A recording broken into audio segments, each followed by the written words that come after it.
and welcome back. Can you clearly define the concept of love and its importance to your health and well being? It isn't an easy concept to pin down. So let's define it here and now. Now, a lot of people will think, well, we all know about love, but do you really? Let's think about this. Love. Our culture loves the word love. We love our family, our partners, celebrities who are complete strangers, our fitness gurus, our cars, our kitchens, our clothes, our to go cups. We simply love to be in love with anything, it seems. But seriously, what does the word love actually mean? If you search for the definition of the word love, it is defined as to have love or to be in love. Really? You can't really get any vaguer than that. The second definition you'll find is to have a profoundly tender, comma, passionate affection. Well, tender and passionate can be almost opposites because passionate can also mean anger. So are they saying that love can be tender anger? The definition you find in the dictionary is really absurd and does not define love at all. These are absurd definitions for such an important word that affects each and every one of us every day. If you look up synonyms for the word love, you'll also find things that just don't seem to fit, like lick, prize, neck. I guess that goes with lick, worship, honey, okay, respect, sex, cling, and on these kind of bizarre synonyms go. The word love seems to mean just about everything we don't hate, except for the fact that it does mean sex. And many people do have sex with hate or anger in their hearts. No wonder people use the idea of love for so many different things and feelings. The word love is so overused in our culture that it almost ceases to mean anything at all. In many other languages, in fact, the word love is only used when referring to a person close to you. And for everything else, they use the word like. It's not a wonder we seem to be a bit confused as to the truest, purest definition of the word love. For we simply love too many things. And then love's most important meaning becomes lost as a result. For example, years ago, I was living in New York City and was on a third date. At the end of the date, the man leaned over and whispered into my ear, "Make love to me."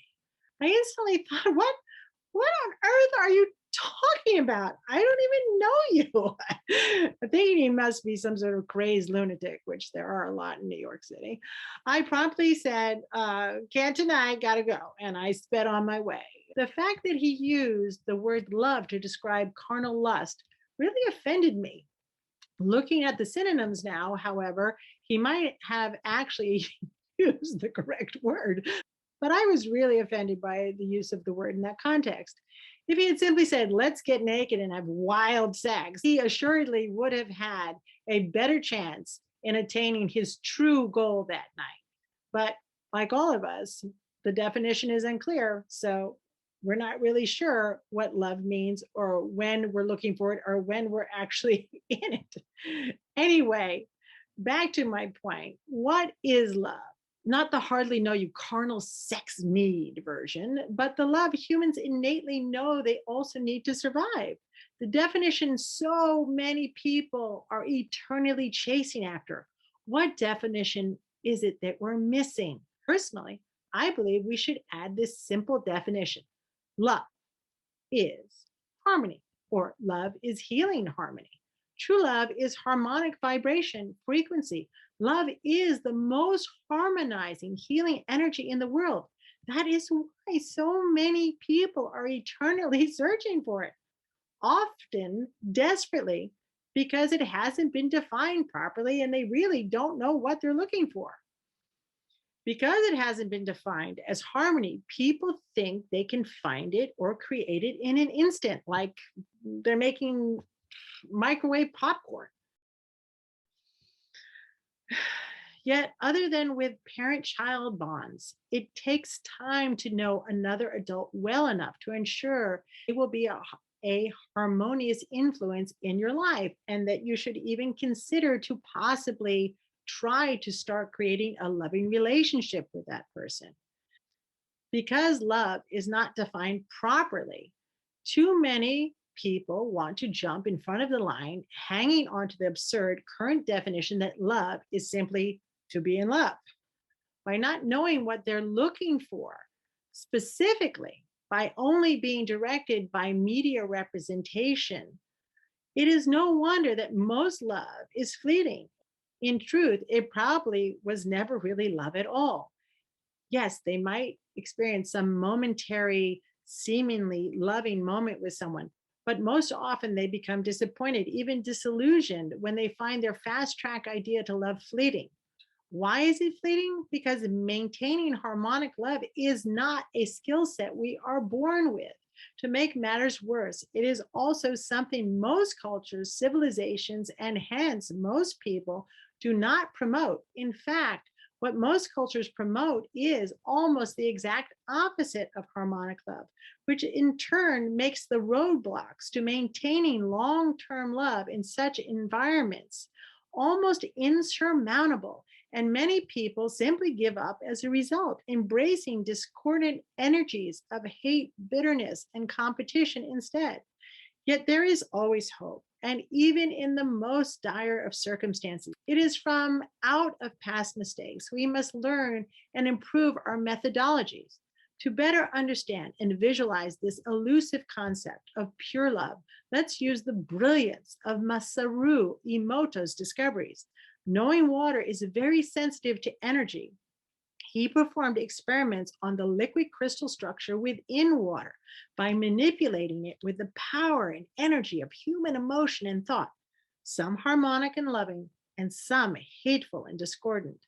As you can see in his findings, Emoto discovered that even the most subtle vibrations of human thought and emotions actually have enough energy to change the structure of water. Since human beings are in fact made up of over 50% water, Masaru's findings are especially applicable in defining and understanding how love affects us physically, mentally, emotionally, and spiritually. And hence why we crave it in its purest form, and why we are constantly substituting almost everything else when we don't have true love in our lives. When you compare the effects of loving thoughts versus the effects of negative human thought and emotions, like the words, I want to kill you, screamed with hate and venom, what we see illustrated is a disharmonious, diseased looking structure. Really horrifying when you stop and think about it. You immediately can see the stark contrast of water that has been exposed to thoughts of love or any thoughts combined with the emotion of love. Emoto's findings show that love, in its purest definition, its purest form, is a constructive, harmonic energy, creating beauty and a sense of well being in us and our relationships. After comparing Masaru's results, you can also imagine how destructive hate is to the human mind, body, and soul, of which both the mind and the heart are 73% water, and the soul is pure energy. Suffice it to say here that the purest, most beneficial definition of love is simply harmonic energy that creates, builds harmonic, healthy structure imperative to everyone's mental, physical, emotional, and spiritual well being. Showing it is crucial to achieve and maintain harmonic vibrations within relationships to ensure they are loving and long lasting. This is the definition we should practice and the definition we should teach to future generations. To learn more about the what, why, and how to of holistic health and healthy relationships, Stay tuned, subscribe, and click all under notifications, where we will be discussing how to achieve and maintain all of this and much, much more. Until we meet again, I wish you all harmonious, healing love.